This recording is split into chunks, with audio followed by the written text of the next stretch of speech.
Hi, and welcome to the R2RB Indie Artist Podcast Series. And today I have Alane J and Tom McElman with me. Alane is a drummer, percussionist, vocalist, songwriter, and music lover. Tom is a songwriter, guitarist, bassist, singer, producer, and mix master engineer. Thank you both for being here. And how are you? I'm well, thank you.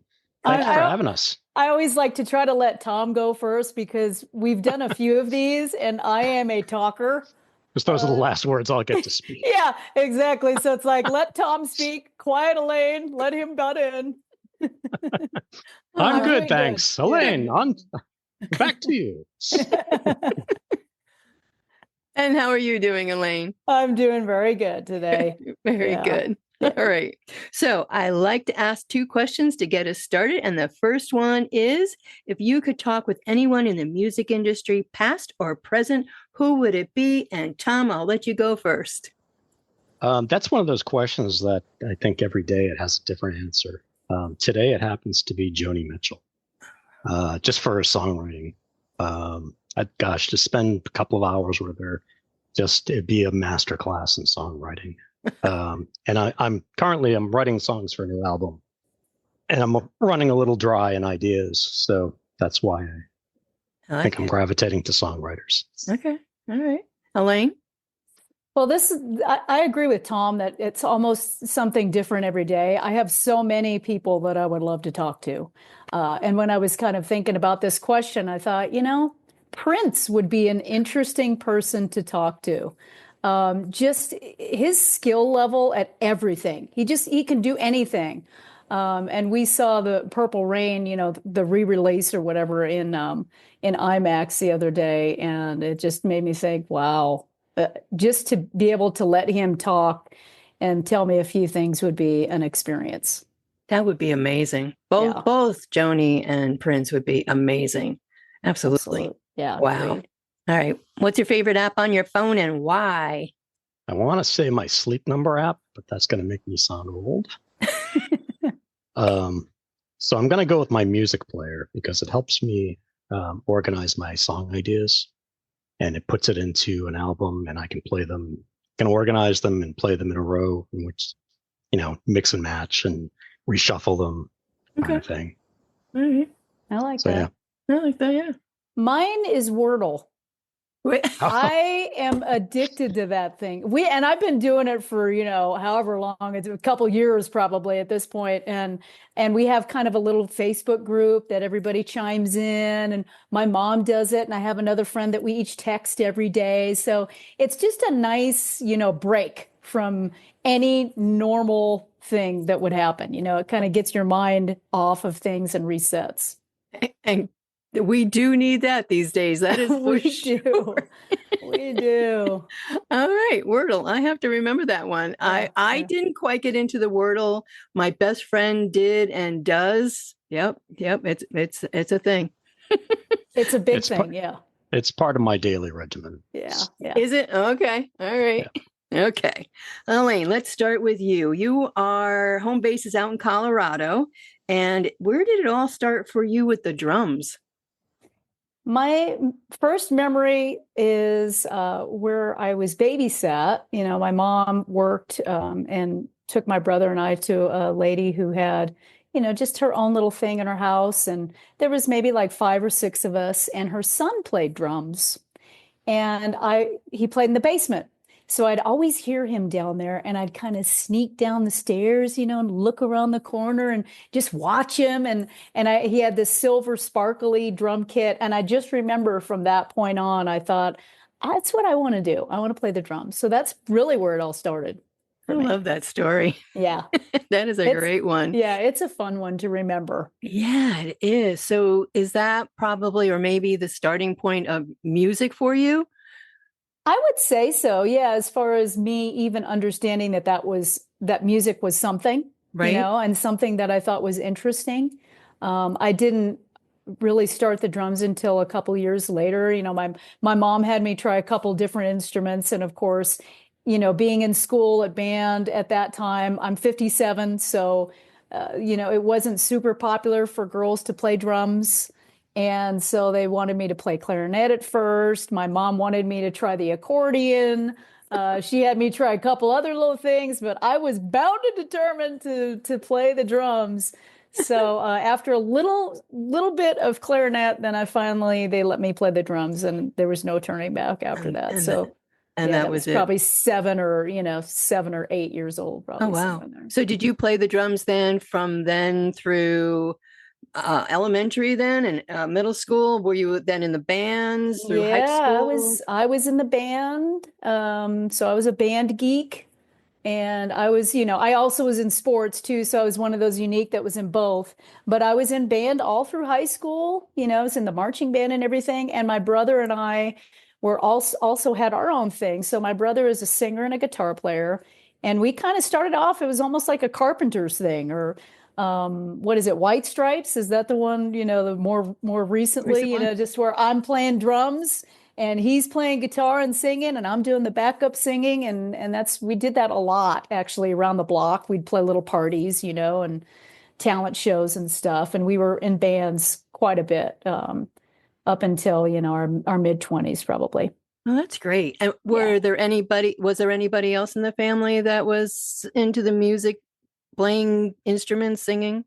So it's just my brother and I, and we didn't realize that our parents were musically inclined until much later. My dad would sometimes sing whenever he'd come to see us play. One of my favorite memories, he passed away, and we'll probably talk about that with the song "The Stars." But he and my mom used to come and watch us play all the time, and we played hard rock stuff.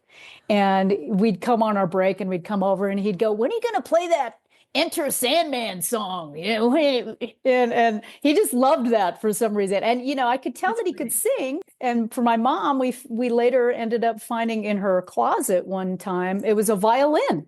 Oh my and gosh. we were like, what's going on here? Why didn't you tell us about the violin thing this whole time? Wow. So they both did have that, but we never really did it as a family, or never really shared that. It was just my brother and I. Oh, well, that's great. So they supported you. They did. Wow. They really did. Yeah. That's great. I mean, you have to be supportive if you're going to have a drum kit in the house. Yeah, very supportive. Yeah. They really loved you. Yes, they did. And so what about the songwriting? Were you writing anything during school, or did that come much later? No, my brother and I started writing songs, probably in our teens. They weren't great, obviously. You got to start somewhere. They didn't have a lot of meat to them, but we wrote quite a bit, and a couple of the bands that we were in, we wrote together. And I never looked back, really. That's great. Oh, that is great. And so who are some of your music influencers? I have so many. I mean, at the top for me have to be the Wilson sisters, Ann and Nancy. They're definitely my one and two, just being trailblazers, especially in the rock world. Both of them, awesome. I have so many influences for drumming. I mentioned before in another interview that we had, Peter Criss was probably my first drumming influence, because we were huge into Kiss. We did the makeup, the whole thing.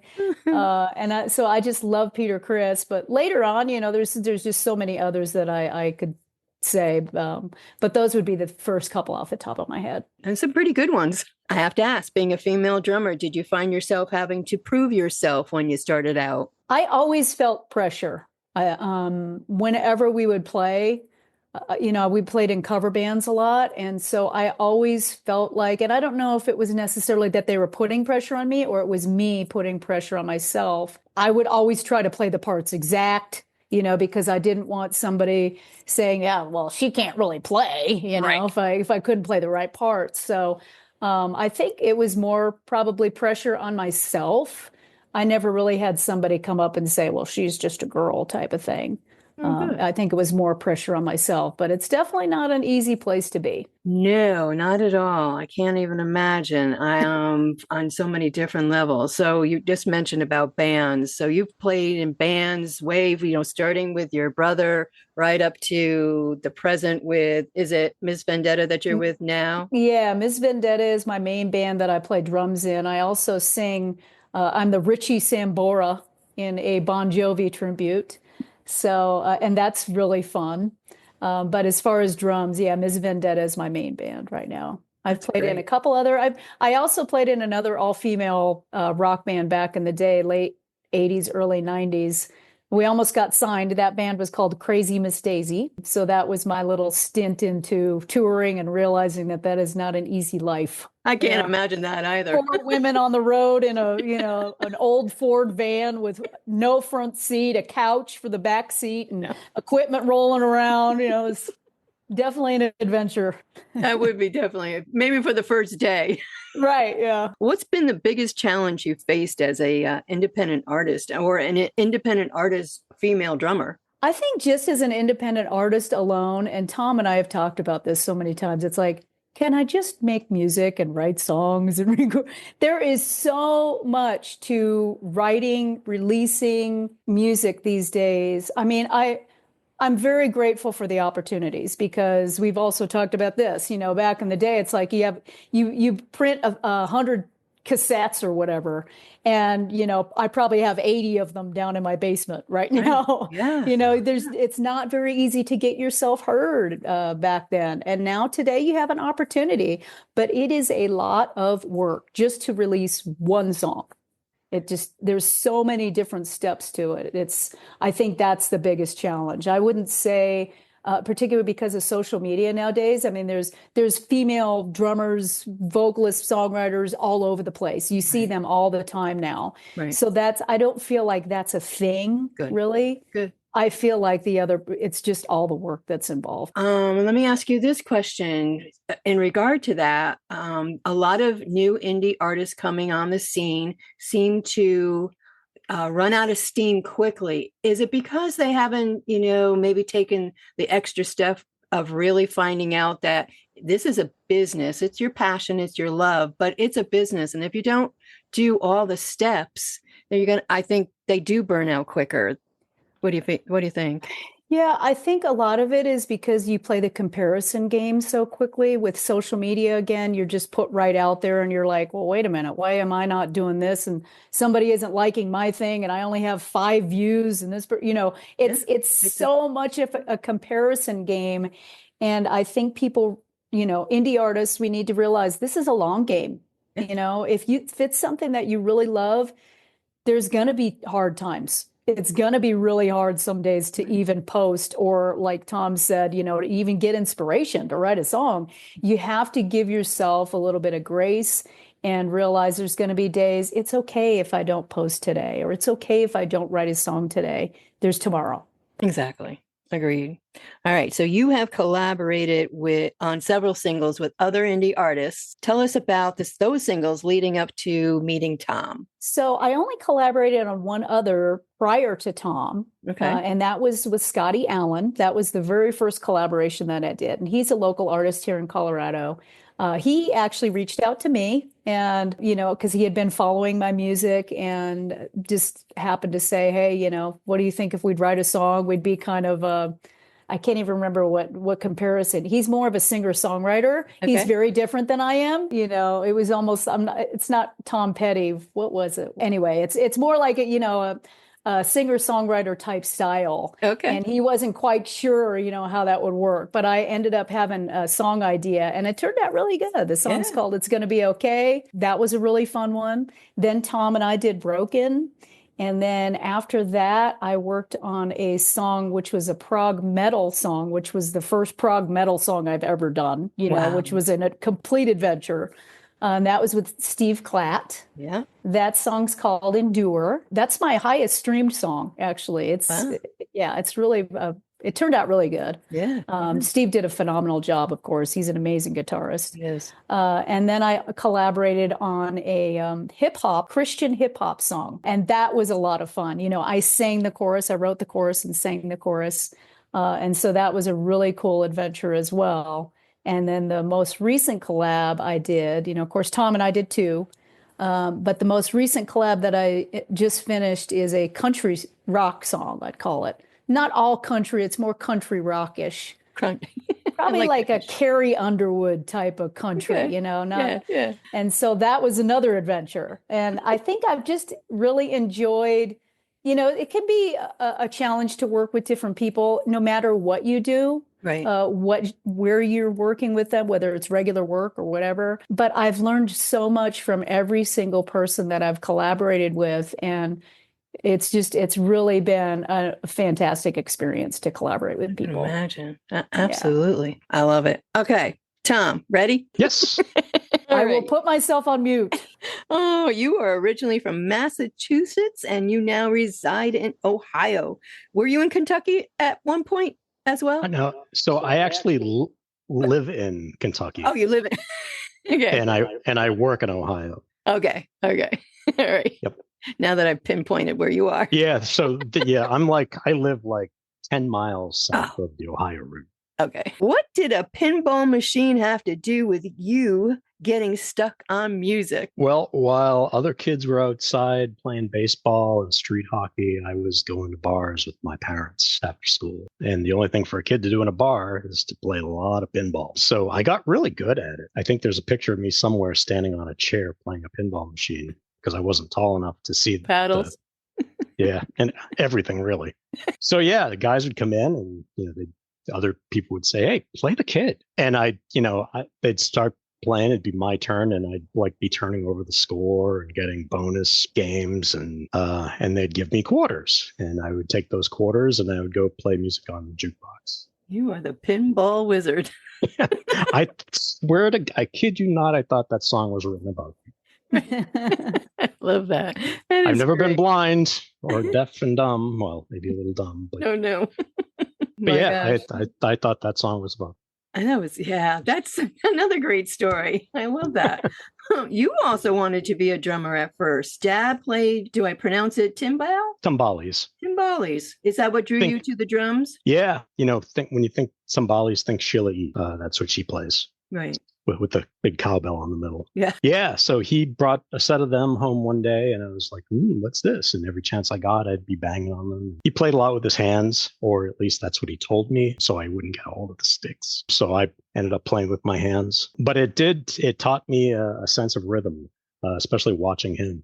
And I would often sit side by side at the bar, and the music I'd play on the jukeboxes, we'd tap out the rhythm to the song. A song that comes to mind is that song, When Will I See You Again? It's an old 70s song. Yeah. It's got sort of a Latin feel behind it. Yeah. And I used to just watch him play and I was just amazed. Now, I was probably 4 or 5 years old, so anything would have amazed me. Easily impressed. But thinking back, yeah, that's definitely where I got my sense of rhythm. I wanted to play drums. We lived in an apartment, so that wasn't really feasible. My parents weren't as supportive as Alane's, but I did play. I was a band geek as well. I played snare drum for 2 years in high school, played tri-toms for 2 years in high school, marching band, concert stuff. Are those heavy? They look heavy. They're incredibly heavy. Yeah. And the first year I played them, they didn't. I used to go to this really poor school. So all of our stuff was from the 50s and 60s. And I was carrying them around with straps, which is pretty hard on the shoulders. Yeah. And finally, in my senior year, they broke down and bought a brace, which was a lot better. Wow. I wasn't slunched over. Yeah, you got that's tough with the straps, because we definitely had the brace, and even the brace was hard. Yeah, it was pretty bad. And I can't tell you how many, it seemed like a fluke, but we used to get caught in the rain a lot in parades and football games. And I'd be running with those things strapped to me, trying to get to the bus. Oh my gosh. And it's amazing I never fell on my face. Yeah. Or that your back doesn't give you problems now. Yeah. Or get impaled by a set of tri-toms. Was your mom involved in music? She wasn't. No. She liked music. So I listened to a lot of what she listened to, which she often called 50s music, really 60s music, early to mid 60s. Yeah. And that really also gave me a sense of what I wanted to do with my life. I don't know why. I regret not being able to ask either one of them, why didn't you listen to Led Zeppelin, Deep Purple? Why weren't you bringing that stuff home? I had to discover that on my own. Oh, wow. Oh, my goodness. All right. So from the drums, though, you went to guitar. Yeah. So I was over at my friend's house one day, and he had just invested a lot of money in this BC Rich Mockingbird. It was custom made, back in the 70s when BC Rich was, Wow. it was a really good name. And he let me play it one day and he plugged it into an amp and I just hit an A chord and just the feel of it was like, it was so little effort and so much power coming out of that guitar. And I was like, that's what I wanted. Wow. Wow. And you never played the guitar in high school, though? It was just always the drums? Yeah. So this is while I was in high school. Oh, okay. There's some crossover. Oh, crossover. Okay. But it was the only thing that I had that I could get that I knew had a volume. Oh. My first guitar, of course, like so many kids, was a cheap acoustic guitar from Sears. Yeah. It probably cost $30. Right. My mother wanted to see if I was committed to it. Well, yeah. And I played that thing literally till my fingers bled. Oh my God. Because the action was about an inch. I had the Sears drum set with those horrible cymbals, Nice. Well, thank goodness for Sears, though. I mean, yeah, right. Absolutely. Got to start somewhere. From Sears. It started a lot of music careers, I'm pretty sure. Right. A lot of things. But I talked her into buying a Strat. And that kind of went hand in hand with getting my first job to pay for some of it. Right. And that was a magical day. I bet. Oh my gosh, I bet. Right? That first really real guitar. Oh my gosh. Did you sing while you were in high school when you were younger? That came later. I tried to sing and I was surrounded by people that weren't very supportive of that. Really? Perhaps for good reason. Yeah. It was just, you play guitar. Okay. And I was dumb enough to listen. Well, it did work out in the end. We'll get there. But it did work out in the end. It did. All right. So you had your own bands and you've been part of others as well through the years. When your mom passed in 94, you packed up all your music gear and moved to Ohio. And when you did that, you were done with music for good? Or were you just putting it on the back burner because there was so much going on? Yeah, 94, 95, I was pretty much done with all of the non-essentials, and even some of the essentials. I worked for a living and that was really all I did. I wasn't a pleasant person to be around. But yeah, I had just given it up. I wasn't inspired anymore, represented part of my life that was gone. Yeah, it was time to move on. And I just didn't have the vision for what that was. What the next was, yeah. Right. And that's when I ran into Sean Moore, who pretty renowned drummer in the Cincinnati area. Doesn't get the credit he nearly deserves. Right. And we were introduced by a third party and we just started jamming in his basement. And that kept me playing anyway. We weren't recording, we weren't writing, we were literally just jamming. Two guys getting together and whatever comes out, comes out. And one night we're at the bar. He said, "Hey, we should take this into the studio. We've got some stuff that would really sound good. We can get a bass player." And I was like, "Why don't we just record it ourselves? Why don't we just build a studio?" I have nothing better to do. So I think and this was my foray into home recording. Right. I went home and I think I bought like $1,000 recording package on Musicians. One of those things you wake up in the morning and go, "What did I do?" But I said, well, let's see what happens. And he starts, putting up walls in his basement and drywall and sound treatment. And we had a blast with it. We didn't know what the hell we were doing, but it was fun. And that was the key to it. And we learned as we went. The first thing we recorded the bass drum on 8 different tracks. And we thought it was because the microphone was too powerful. You learn as you go. But that time got you out of your dark area, though. Yeah, that's when I started feeling the creative juices flowing again. There you go. And you recorded your first album in 22? Yep. No Joy in Funland. No Fun in Joyland. Actually stemmed from, I was giving a friend, this is during COVID, I was giving a friend guitar lessons. And I kind of stopped short of calling them guitar lessons because I don't want to pass on my bad habits to anybody.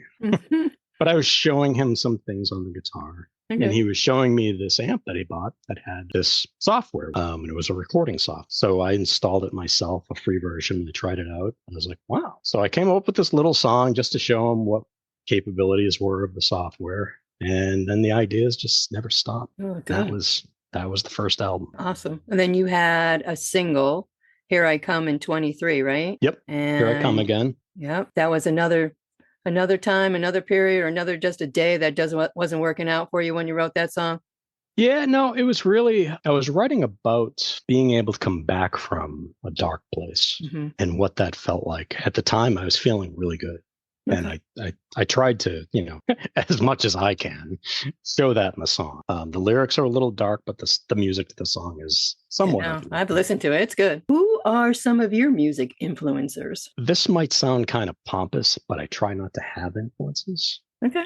There are obviously musicians who I hold near and dear to my heart. Right. But I find if I try to keep an open head when I approach writing music. So I'm influenced by the look or sound of a guitar on a specific day. And the songwriting process doesn't really start until it's in my lap and I've hit record. Then I could be inspired by a beat, a drum pattern, birds chirping outside my window. It's amazing. And this goes for you, Alane, also, and Tom, because when I asked the question about songwriting and where you get inspiration from, I always say that the minds of an indie artist is vast. And never do your brains ever stop? Do you ever slow down, or is there always something clicking in your mind for the next song or the next riff or the next whatever? Yeah, for me, it's off and on. It does stop, and that's the scary times. Oh, okay. When you feel like, when's that coming back? Oh, okay. It might be tomorrow, it might be never. It's just the next time you look at a guitar and think, you can't see it obviously, but I've got like 7 guitars in a rack, and I pass by them every day. And if I'm feeling the urge, I'll pick one of them up and I'll sit down with it, and that's what gets it started. Go with that. Okay. Alane, what about you? Yeah, I feel like I hear stuff all the time. There's always, and I use my phone. I'm not a great guitar player. I do figure out some stuff on guitar when I'm writing, but I use my phone and the voice recorder all the time. All the time. And in fact, that's how Broken started. Just because I'll come up with a guitar riff or something in my mind and I'll go, okay, it's like, dun, dun, dun, dun, dun, na, na, na, na, na, na. And then the vocal melody would go, ba, ba, da, ba, da, da. That's kind of how I come up with stuff sometimes. And then there's sometimes when I'll actually have a phrase and a melody will come to me. So the hook of the whole song will come to me. And so in that case, I'll just sing that. But it can be one of two things, it can be either the music kind of comes to me, some kind of cool bass, or guitar or drum fill or something, or a hook of some sort. It amazes me when I ask that question and get the answers. All right, Tom. So I know that you have also done collaborations with other indie artists, and that's actually how I got connected with you. So tell us about your collaborations, bringing it up to where you met Alane. So my first collaboration was with Jobu and Christina Vox in the Shadow Band project. And we did a song called Wicked Woman. That took a lot of doing. From just the conception of it to the mixing and mastering. I was really tired at the end. But it was a good experience. Okay. And unfortunately that project didn't continue. And then I did a couple more songs with Jobu, the fabulous, incomparable Jobu, and he's a force of nature. I mean, I know you know him, and he can sing over anything, any idea I come up with. He's on it. But while I was working with Joe, there was a chat on Facebook. And people were sharing their songs. And I had heard Alane's Wake Up single. And I was like, wow, that's a song. That's like, it's got everything. It's got hooks. It's got energy. It's, that's everything that I wanted. So I was very complimentary, kept, stalking her. But she finally said, this guy's not going anywhere. So I might as well just, be nice to him. Why don't we do something? And I was like, yes. Yeah, those were my exact words. I'm like, well, just go ahead and I guess we ought to do something. Just to get them off my back. So when you finally speaking to each other at the same time and talked about doing a collaboration, did either of you have an idea of the song or what the project was going to be and presented the other one? Or how did it all start with Broken? I didn't know what kind of songwriter Alane was. So I immediately said, well, I'll come up with something. And she's like, well, I might have a few ideas. So she sent me, I think, 3 songs that she had done with guitar and a drum machine. And then she had this other one that was just, like she said, it was all just scat. And for some reason, I was drawn to that one, even though I had no idea until I sat down one day with the guitar in my lap. Well, I'll just play exactly what she's scatting. And the riff just came out. There it is. Yes. Mm-hmm. So the two of you just really blended so nicely together. because it's a great song. It was a fun process. Like Alane said, you never know who you're going to get with a collaboration, but we worked well together. We're both not afraid of telling each other when something works and when something doesn't. And I'm not used to that. I'm my own producer. I write my own stuff, and whatever I think is good, that's what gets released. Right. So Yeah. I had Alane telling me, the end of that solo, maybe a little something different. I don't know if I said that. I mean, there were definitely some different points in there that, and I would come up with some wild ideas too. Like I'd go, oh my gosh, I'm hearing this right here. And I'd play something for him. And he's like, yeah, that's just not hitting me, And so it was good that we were able to, as you can see, we both get along very well. We have similar humor. To me, humor wins the day, because it can be a struggle sometimes just going through life. And when you can just both have fun with each other and be able to respect each other's thoughts and ideas, absolutely, that goes a long, long way. And this song we wrote pretty quick. I feel like it wasn't too long, maybe like a couple weeks. We struggled with the bridge section. We went back and forth with what to do there and how to bring everything back together. But once we got that, it was like, oh my gosh, this is turning out cool. Yeah, we both kept referring, from day one to like, oh, it would be cool to have this middle section, the scat section. But I don't think neither of us knew what that exactly was. Okay. So there was a lot of back and forth. Well, how about this? And how about this? And I was at one point I suggested, how about some horns? And like, that's terrible. Even I knew them. You never know. Yeah, we tried all kinds of different things with that middle section. I think he had started to play some guitar solo there, and then I had heard I walk almost every day, and I was listening to old Van Halen, OU812. And there was one song, I can't remember exactly what one it was, but it broke down and had this just bass and drums. And I thought, oh, okay, how about if we break it all down right after this section, bass and drums, and then you rip into the solo. He came up with the solo, and just the way that it was, I was like, oh yeah, I can do the scatting here. And when I sent it back to him, because we were just sending things back and forth, we really hadn't talked. We were just on Messenger. It was just sending ideas back and forth. And he sent me the guitar solo. And then I sent him the actual call and response thing back. And he was like, I was hoping you would do that. That's exactly what I was hoping. And that just turned out so cool. I just love that part. That's probably my second favorite part of the song. My first favorite part is the bridge. Which is actually also the ending, which is a part, this was a true collaboration, and Tom will say that too. It's like we both came up with different ideas, and he came up with that bridge section. Originally, I think you thought it was the chorus, right? And I explained, okay, that's not what I'm thinking is the chorus. Yeah. But once he came up with that, and I came up with the vocal line, it was like, oh yeah, that is awesome. I love that part.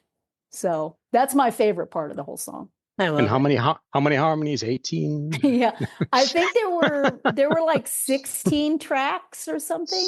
Something like that. It was a lot of vocal tracks. I think there's 4 or 5 harmonies, and I usually do doubles. So I think there's 5 parts actually in there. It's crazy, but it sounds really cool. It does. Oh my gosh. No matter how many you did, in the end, it is absolutely a beautiful song.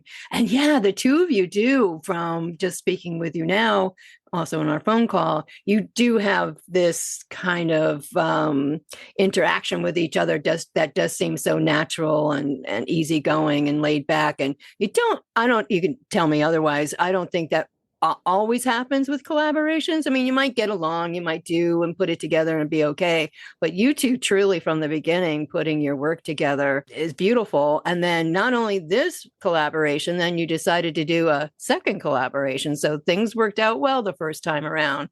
Your next song was The Stars, right? Yep. Yeah. And so Alane, why don't you start us off and tell us about that? So we loved working together, and we decided that we wanted to do another song. And we both felt like Broken just turned out so amazing. It doesn't mean that we get a lot of streams, but we just felt like it was a good song, you know, and we got a lot of positive response from it. We kind of felt pressure to, to do another good song. And, again, I had sent him 3 ideas at the beginning. We used one of them. And then, Tom was like, well, should we you do one of those? And I was like, I don't know. It's got to be really good. And even Tom was like, it's got to be a good song, to follow Broken. Yeah. And we kind of tossed around different ideas, even doing a cover. And then I think I just said, what if we just do a ballad? Maybe that, at least because it's so different, it would be a little easier to approach.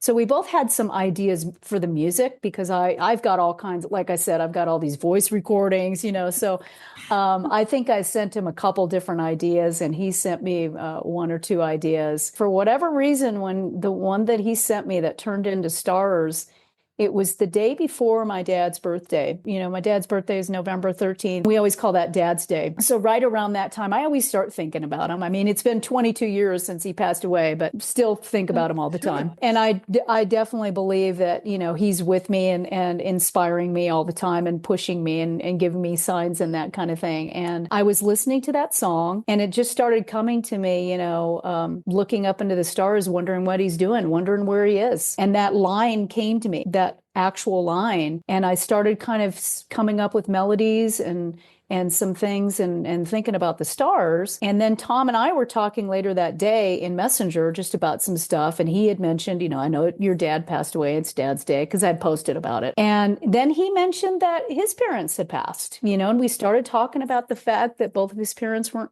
around, and just talking a little bit about that. And I said, you know what, you're going to think this is crazy, but the idea that I had was kind of thinking about my dad and about people that, look over you. And that's obviously what I'm writing about now. We're writing about our parents, and this is going to be for them. And so it made it even more special knowing that that's what it was about. It drove us. It was our huge motivation to write the song after that. It's like, okay, that's what I'm writing about. Yeah. It's really the song I've been trying to write on my own for, probably since 94. And I've never been able to just articulate what I was trying to say. And Alane she said it all. Yeah. And it took her like 5 minutes to come up with the lyrics.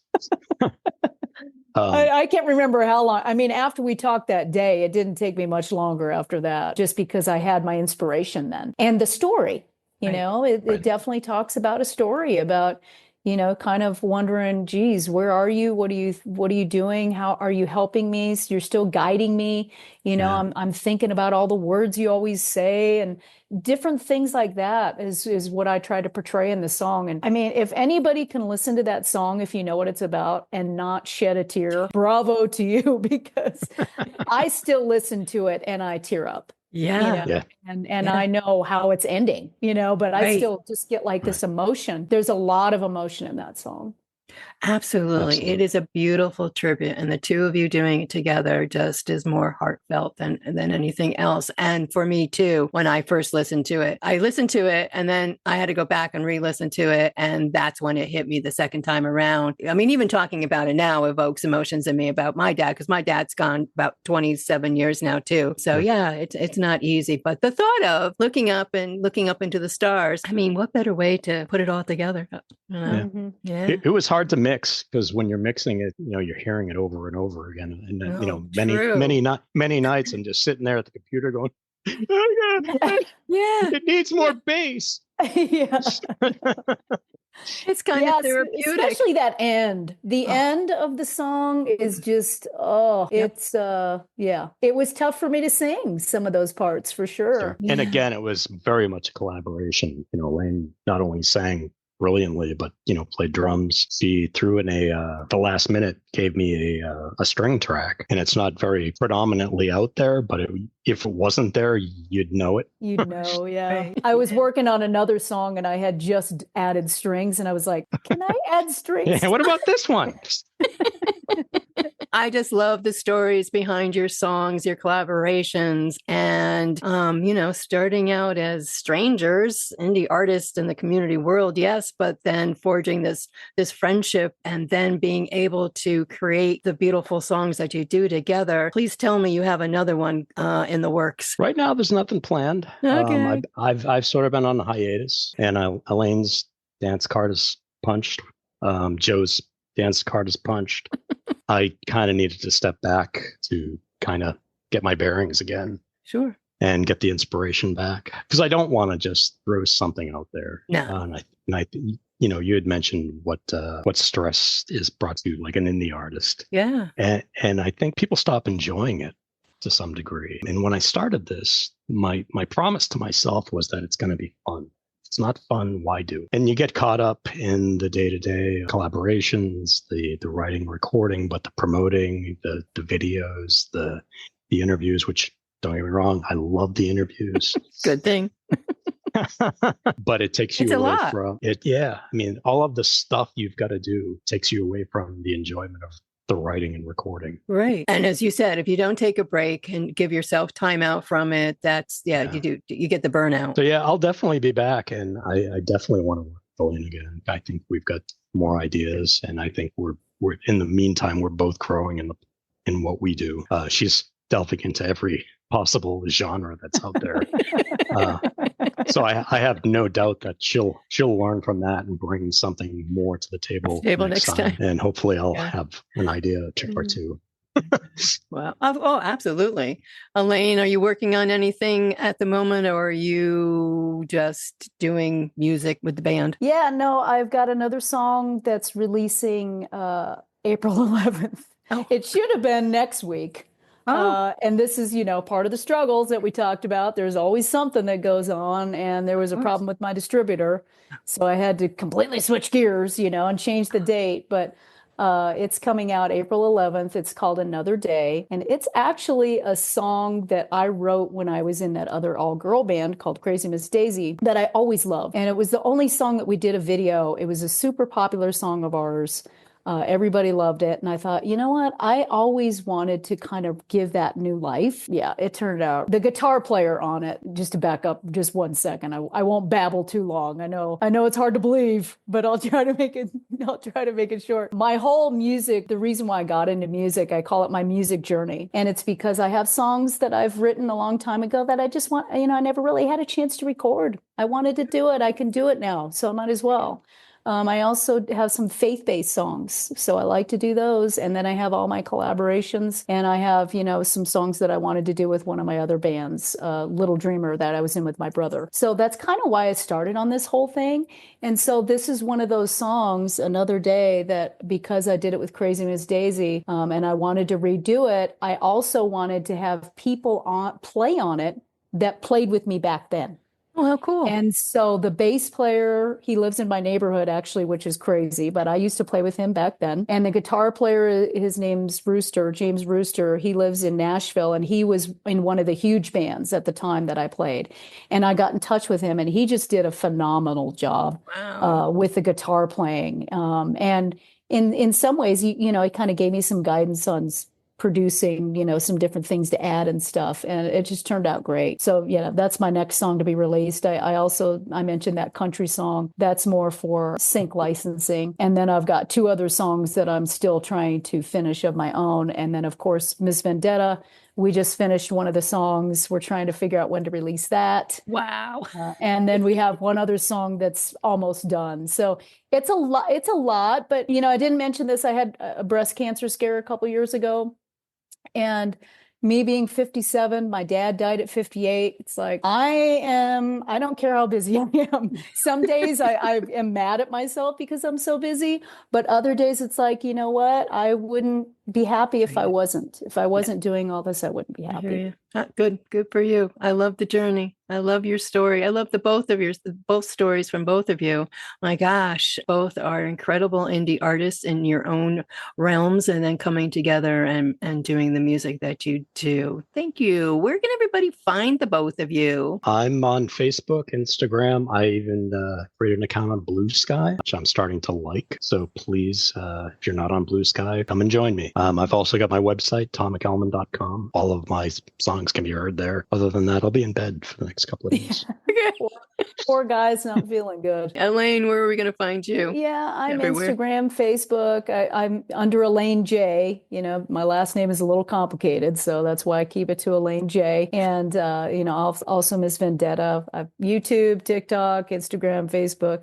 I have Blue Sky. I think I have just an account. I don't even know if I posted a post yet. It's back to that whole thing, but there's so much to do. It's hard to keep up with all those different social medias. But Absolutely. yeah, I mean, any streaming service, you can find all of our stuff, under Alane J or Tom McElman. So yes, absolutely. Right. Well, thank you both for being on the R2RB Indie Artist Podcast series. I do appreciate the both of you joining me tonight, and I can't wait to listen to the next collaboration when you guys get there. Thank you so very much. yeah, thank you so much for all you do. I mean, we really appreciate this time to be able to just let other people know about us. Awesome. Yep. Well, I'm glad. Absolutely. And you both have a good evening. Thank You you so too. much. You're You too. welcome. Bye-bye. Bye-bye.